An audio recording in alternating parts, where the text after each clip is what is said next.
quiz for secondary school students. Hello there, listeners. I am Adesomi Temitayo, your ACE Radio School English teacher. Today, I will be teaching the topic Concord. Concord. C-O-N-C-O-R-D. What is Concord? Don't worry, I will explain it for you. It simply means the agreement between the subject and the verb of a sentence. In English grammar, there must always be an agreement between the subject and the verb of a sentence. There must be an agreement between the pronoun in a sentence and what comes before it. Remember, a subject is what acts on the verb in a sentence. Okay? Don't forget. The subject and verb in a sentence must agree in number, which means they must agree in terms of singular and plural. There are rules governing these arrangements. I will start with two basic rules today and continue in subsequent lessons. Rule number 1 for Concord, that is subject and verb agreement. Rule number 1, are you ready? Okay. A singular subject will agree with a singular verb, while a plural subject will agree with a plural verb. A singular subject means one subject, one person, or one thing. And a plural subject means what? More than one. Take a look at these examples. Emeka has enough books. Emeka is a singular subject because it's just one person. Has is a singular verb, so they agree in number. Sentence 2. He attends lecture twice a week. He is a singular subject. Attends is a singular verb, so they agree in number. Sentence 3. The students, with S, the students are studying for exams. The students, of course, is a plural subject because they are more than one. And of course it goes with a what? Plural verb, which is are. Who's going to tell me the singular verb for are? If you're saying is, you're correct. So, according to rule number 1, which states that a singular subject agrees with a singular verb, while a plural subject agrees with a plural verb. Okay? The students are studying for you, not the students is. But if the student actually does not have an S, if it's a singular, we can say the student is studying for exam. Very good. One more example before we go to the second rule. They come here every day. They come here every day. They is a plural subject, more than one person, all of them. Come is a plural verb. Come. Okay? Don't mix it up. We don't attach S to plural verbs. Okay? Very good. Rule number 2. When two or more singular subjects are connected by the conjunction and, that is the conjunction that connects them, and it agrees with a plural verb. I'll take it again. When two or more subjects are connected by the conjunction and, a plural verb is used. Examples. The man and his son are wonderful. The man and his son. The man is one subject, and we have a conjunction there, and then his son is another subject. So they become what? Two singular subjects. So when we have two singular subjects in a sentence joined with a conjunction and, what we have, it goes with what? A plural verb. So the man and his son are wonderful. Sentence 2. James and Hassan do things in common. James and Hassan do things in common. James, subject, singular subject. Hassan, another singular subject, joined by the what? Conjunction and they what? Agree with what? A plural verb, which is do. Okay? Sentence 3. My sister and my friend are very hardworking. My sister is one, my friend is another one. So two singular subject joined with and goes with a plural verb are. Very good. Let's quickly remind ourselves of what we learned today. Rule number 1 states, when a singular subject is in a sentence, it will agree with a what? Singular verb. A plural verb, plural subject will also agree with what? A plural verb. For the second rule, we say when two or more singular subjects are connected by the conjunction and, a plural verb is used. Wonderful. Good job. Time for a quick test. Are you ready? Great. Now listen to the instruction. Choose the correct verb to agree with the given subjects. Muhammad and his brothers dash at school. We have is, we have are. Which is the correct verb? If you had chosen are, you are very correct, because Muhammad is a subject, a singular subject, and his brothers is another singular subject joined with the conjunction and. So we say Muhammad and his brothers are at school. Sentence 2. Aisha dash her assignment regularly. We have between do and does. Aisha dash her assignment regularly. If you are choosing does, you are very correct, because Aisha is a singular subject and it must agree with a singular verb, and the singular verb there is does. D-O-E-S, does. Sentence 3. The teacher dash just arrived. The teacher dash just arrived. The teacher, we have has and we have in brackets. Has and have. If you had chosen has, you are very correct, because the teacher is just a singular subject and it must agree with a singular verb. So the teacher has just arrived is correct. Very good. Impressive. Well done everyone for participating. I hope we have learned something new today, and I want us to internalize it. Stay indoors, wash your hands consistently and regularly, and maintain social distances. Till I come your way again, bye for now.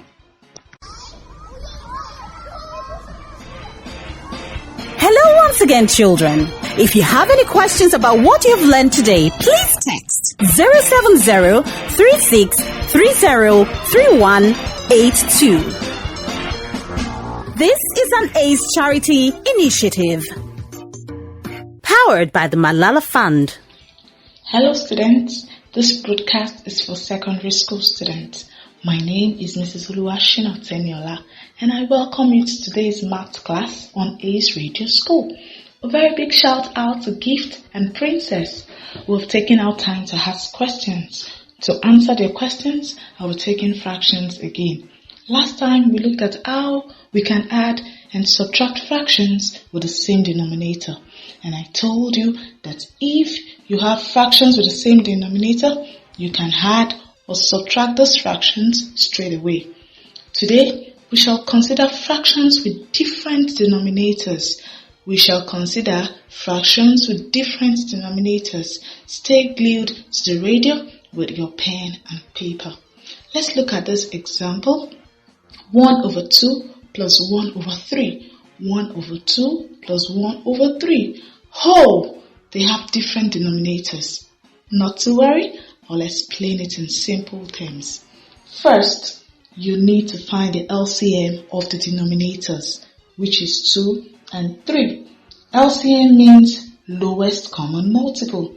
LCM means lowest common multiple. What are multiples? They come from the word multiplication. Multiples come from the word multiplication. From your 2 times table, you can get the multiple of 2. Let's read. 2 times 1, 2. 2 times 2, 4. 2 times 3, 6. 2 times 4, 8. 2 times 5, 10. 2 times 6, 12. And so on. Let's read our 3 times table. 3 times 1, 3. 3 times 2, 6. 3 times 3, 9. 3 times 4, 12. 3 times 5, 15. But if you observe very well, 2 and 3 have common multiples from what we just read. Can you tell me? It is 6 and 12.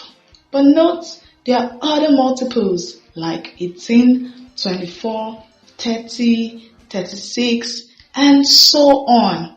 But I'll go for the lowest of all the common multiples that 2 and 3 has, which is 6.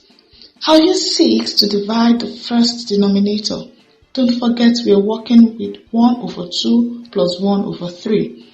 I'll use 6 to divide the first denominator, that is 2. 6 divided by 2 will give me 3. 6 divided by 2 will give me 3. Then I'll multiply this 3 that I just got with the numerator of the first fraction, which is 3 times 1, which will give me 3. Then I have 3 over 6. The 6 in this place is telling you that 2 and 3 have come together to give you a single denominator, which is 6. Now I'll use 6 again to divide the second denominator. I'll use 6 again to divide the second denominator. 6 divided by 3, that will give me 2. 6 divided by 3 will give me 2. Then I'll multiply the 2 with the numerator 1. This will give me 2 times 1, which is what? 2. Now I have 2 over 6. Let's bring these 2 new fractions together. The first one, which gave us 3 over 6, and the second new fraction, which gave us 2 over 6. Let's add it together. 3 over 6 plus 2 over 6. Wow, we have successfully given them the same denominator. So it's easy to add the fraction. I can only add the numerator. Don't forget, 3 plus 2 will give me 5. Hence, 3 over 6 plus 2 over 6 will give me 5 over 6. Note, the LCM I found for 2 and 3 becomes the new denominator for both fractions. I'll take that again. The LCM I just found for 2 and 3 becomes the new denominator for both fractions. This is an ACE charity initiative. Powered by the Malala Fund. Let's look at another example. 2 over 3 plus 1 over 4. 2 over 3 plus 1 over 4. Don't forget the first thing we have to find. Yes, it's the LCM of 3 and 4. The LCM of 3 and 4, like I told you, 3 and 4 will also have different multiples, which are 12, 24, 36. So I'll pick the lowest of all the multiples, which is 12. Fantastic. Then I'll use the LCM, which is 12, to work on the first fraction, 2 over 3. Now let's do this. 12 divided by 3 will give me 4. 12 divided by 3 will give me 4. Then 4 that I just got times 2, which is the numerator, will give me 8. I have successfully turned 2 over 3 to 8 over 12. Let's look at the second fraction, which is 1 over 4. I'll also divide and say 12 divided by 4, which will give me 3.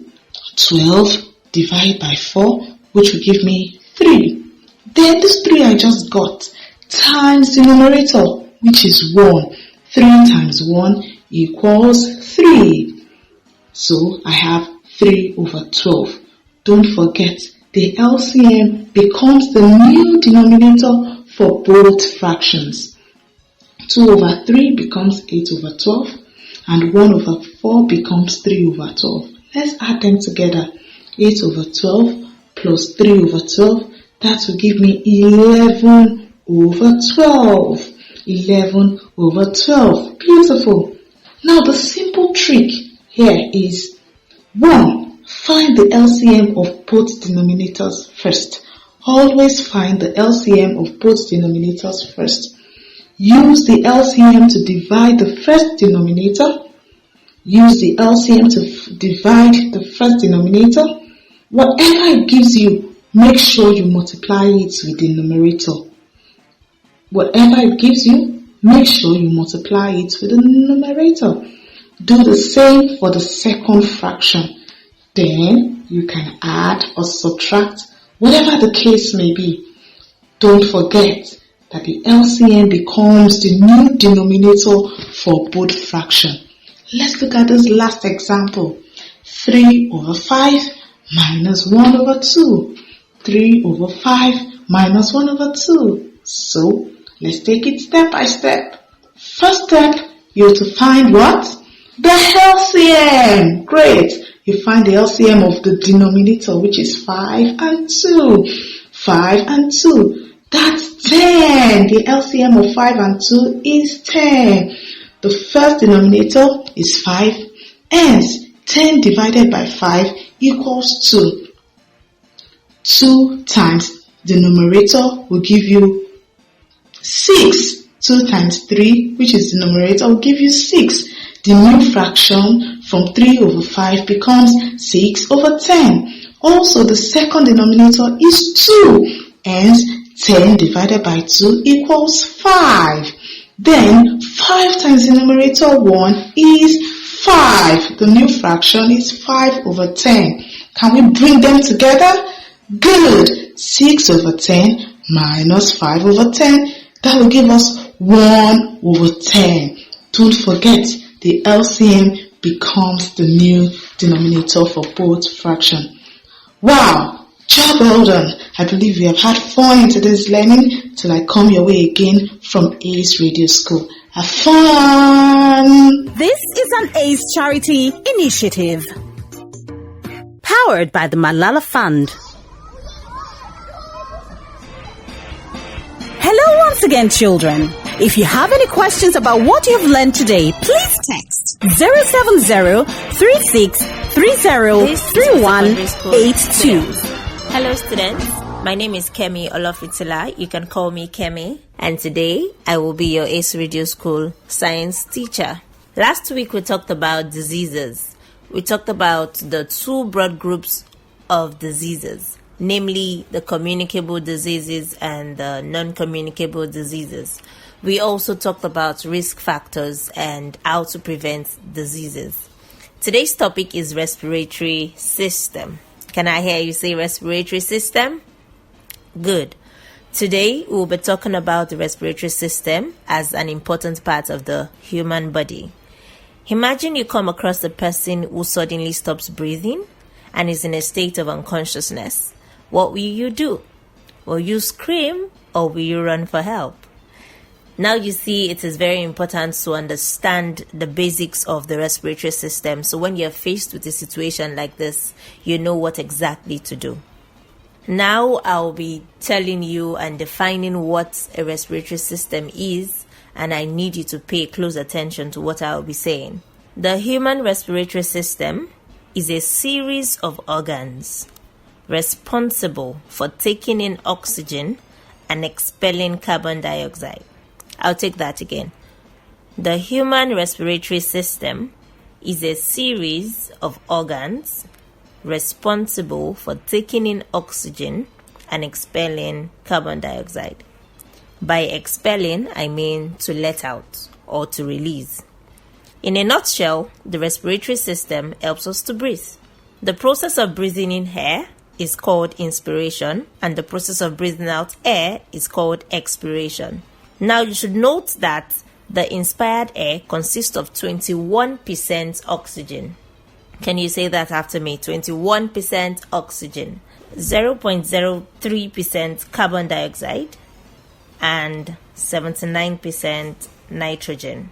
The inspired air also consists of dry and cold air with atmospheric temperature and humidity.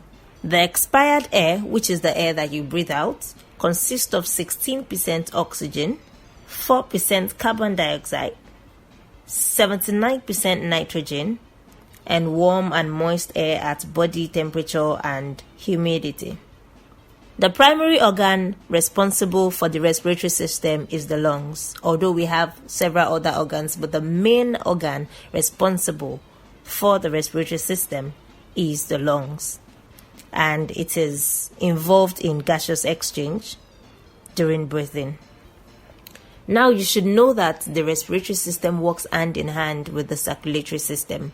Remember 2 weeks ago we talked about the circulatory system, talking about oxygenated and deoxygenated blood. Now the respiratory system works hand in hand with the circulatory system in the distribution of oxygenated blood to all the cells in the body. And in return, the waste products produced from the body cells are ejected out of the body through the lungs, again in the process called expiration. That is when you breathe out. Why oxygenated blood? Did you know that the human body needs oxygen to sustain itself? Did you also know that after 5 minutes without oxygen, the brain cells begin to die, and it can lead to brain damage and ultimately death if there is no supply of oxygen? The respiratory system is made up of different organs. We have the nose and the mouth, the pharynx, which is also called the throat, the larynx, which can also be called the voice box, trachea, the bronchi, and then the lungs. I'll take that again. We have the nose and the mouth, and then the pharynx, the larynx, the trachea, the bronchi, and the lungs. Now, these different organs of the respiratory system perform different functions, and they complement each other in their function to ensure that we breathe in properly and breathe out properly. Now, the pharynx leads to the esophagus, and the esophagus leads to the larynx. At the larynx, there is a valve structure called epiglottis. It controls the movement of food into the esophagus, and it closes the glottis, which is the upper part of the trachea, to prevent food from going into the trachea. When the mechanism is at work, there is a halt in breathing. If by accident food particles get into the trachea, this will cause an irritation, leading to coughing when trying to get rid of the food particles. I bet this has happened to you before. Let's continue. Remember I said you breathe in air, which goes into the nose or the mouth. Now the nose and the mouth moisten the air that you breathe in, and the air in the nose filters the dust particles in the air that you breathe in. Now from the nose, the air goes into the pharynx, and then to the esophagus, and to the larynx. Now the air from the larynx goes into the trachea. Now the air passing the trachea is a C-shaped cartilage, which is about 10 centimeters long in human beings. Now the air passing the trachea gets into the bronchi and then into the bronchioles and end up in the air sac containing a cluster of alveoli. In the lungs, where we have the bronchioles, the air sacs, the network of blood vessels and capillaries, also joined by connective tissues, that is where the gaseous exchange actually takes place. The oxygen from inhaled air diffuses into capillaries and enters the red blood cells, combining with hemoglobin to form oxyhemoglobin, and the carbon dioxide from the red blood cells diffuses into the alveolus. It is good to note that respiratory gases move between the environment and the respiring tissues by two principal mechanisms, namely convention and diffusion. All this takes place in your throat and your chest. The respiratory system is a very important and vital part of our body. Some common problems of the respiratory system include asthma, bronchitis, emphysema, hay fever, influenza, laryngitis, pneumonia, and COVID-19. We have come to the end of today's class. We have learnt about the respiratory system, the processes and the organs involved in the respiratory system, and how it is very important and vital in its role in exchange of gases that support life. Remember to stay safe, wash your hands regularly. Till we meet again next week. Goodbye.